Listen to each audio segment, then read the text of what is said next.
Hello hello साथीहरू, सबैजना सन्चै हुनुहुन्छ होला है। म नि अहिले एकदमै ठिक छु। अनि तपाईँहरूलाई चाहिँ आज म एउटा विशेष एउटा सानो भ्लग बनाउन खोजेको है।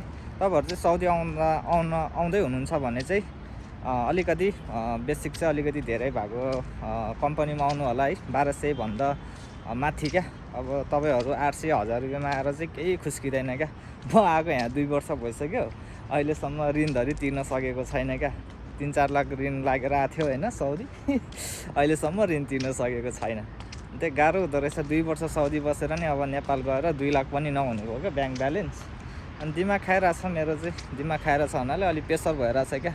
2 लाख पनि छैन क्या अब नेपाल जाने बेला। अब नेपाल जाने बेला भइसक्यो। म चाहिँ अब 6 महिना मात्र बाँकी छ नेपाल जानलाई। अनि म चाहिँ अब बस्न त मन थियो मलाई यहाँ साउदीमा। बस्न चाहिँ मन थियो। काम एकदमै गाह्रो। तपाईँको जम्मा 1300 1350 आउँछ क्या स्यालेरी। के गर्ने त्यो 1350 खानामै 300 जान्छ। 1000 रुपियाँ 1000 रुपियाँ बच्छ। 1000 रुपियाँ भने अब घर परिवारलाई यताउति खानासाना खाँदाखेरि त छैन। 1 लाख जम्मा गर्नलाई तपाईँको कति लाग्यो? 6 महिना लाग्छ तपाईँको 1 लाख जम्मा गर्नलाई क्या साउदीमा। काम चाहिँ फेरि तपाईँको गधाको भन्दा नि चर्को छ एकदमै है।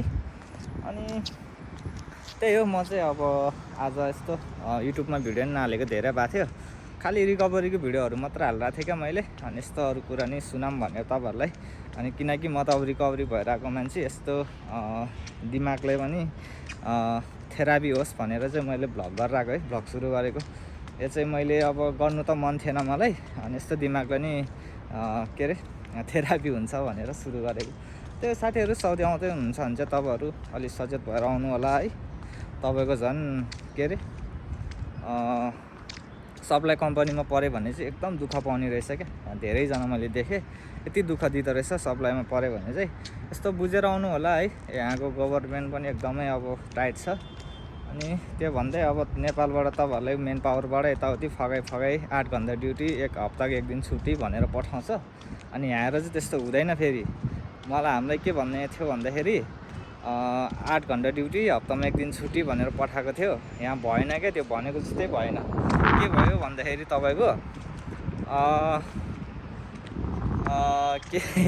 के भयो भन्दाखेरि 9 घन्टा ड्युटी बनाइदियो। अनि छुट्टी नि बस्न मिल्दैन क्या। 1 दिन छुट्टी बस्यो भने 3 दिनको पैसा डाइरेक्ट काटिदिन्छु तेरो भन्छ क्या। त्यस्तरी भन्छ क्या।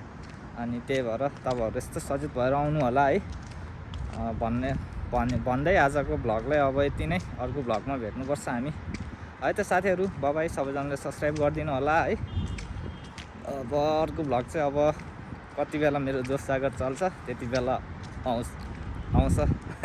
By guys, love you all. माया छ सबैजनालाई है।